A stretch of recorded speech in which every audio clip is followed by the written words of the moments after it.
Halo, assalamualaikum warahmatullahi wabarakatuh. Jumpa lagi bersama saya Bagja Gunawan. Kali ini saya akan membahas tentang perubahan materi yang diajarkan pada semester 1. Langsung saja ya.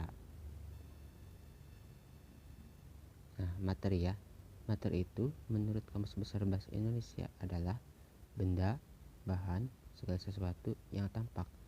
Kaitannya dalam kimia, materi dapat diartikan sebagai sesuatu yang mempunyai massa dan volume. Sifat materi. Nah, sifat materi itu dibedakan menjadi dua. Yang pertama itu sifat intensif. Sifat intensif yaitu sifat materi yang tidak tergantung dengan jumlah, misalnya warna, titik didih, dan rasa. Yaitu sifat ekstensif yaitu sifat yang bergantung dengan jumlah, misalnya massa dan volume. Perubahan materi ya. Kalau perubahan materi dalam kimia itu ada dua. Yang pertama itu perubahan fisika dan kedua itu perubahan kimia. Nah, perubahan fisika tidak dapat menghasilkan zat baru. Maksudnya bentuknya dapat berubah dan memiliki sifat yang sama. Contoh perubahan fisika yaitu larutan gula, lilin meneleh, batu dipecah, dan lain-lain. Perubahan fisika dapat terjadi karena perubahan wujud, perubahan bentuk, dan pelarutan. Sedangkan perubahan kimia adalah perubahan yang menghasilkan zat baru. Perubahan kimia tersebut sering disebut juga reaksi kimia.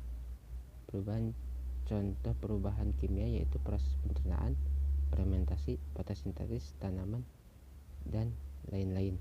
Perubahan kimia dapat terjadi karena perubahan warna, perubahan suhu, terbentuknya endapan, dan terbentuk gas. Nah, perubahan wujud ini merupakan salah satu dari contoh perubahan fisika. Perubahan wujud dapat dijelaskan dalam gambar samping ya. Perubahan wujud benda. Kamu pasti telah mengenal wujud benda, terdiri dari benda padat, benda cair, dan gas. Benda dapat mengalami perubahan wujud jika suatu benda menyerap kalor atau melepaskan kalor. Nah, dari gas ke padat itu namanya itu mengkristal. Kalau dari padat ke gas itu menyublim. Sedangkan dari cair ke padat itu membeku. Kalau dari padat ke cair itu mencair. Kalau dari cair ke gas itu menguap. Kalau dari gas ke cair itu mengembun. Nah, yang tanda merah itu tanda menyerap kalor, yang tanda biru itu melepaskan kalor gitu. Nah, yang kedua itu perubahan bentuk. Perubahan bentuk materi dapat terjadi jika dipukul, diremas, atau menggunakan alat bantu seperti mesin. Nah, gambar di samping merupakan contoh perubahan bentuk dari kayu menjadi kursi dan meja yang cantik.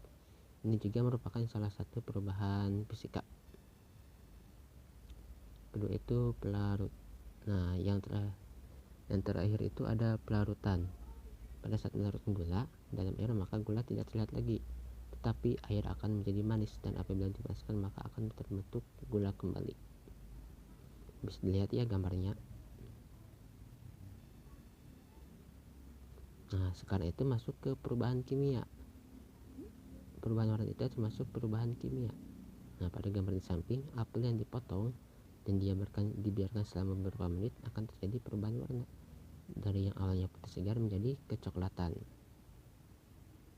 Ini termasuk peristiwa reaksi oksidasi. Nah, kemudian ada lagi perubahan suhu. Ini juga termasuk perubahan kimia. Pada saat menyalakan api unggun, yaitu dengan membakar kayu, maka orang yang ada di sekitar akan merasakan panas. Hal ini menunjukkan pada pembakaran menghasilkan perubahan suhu.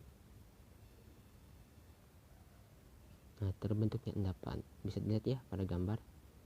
Itu merupakan proses terbentuknya endapan. Juga termasuk perubahan kimia. Terbentuk gas. Nah, lihat di gambar di samping ada kapal terbakar ya.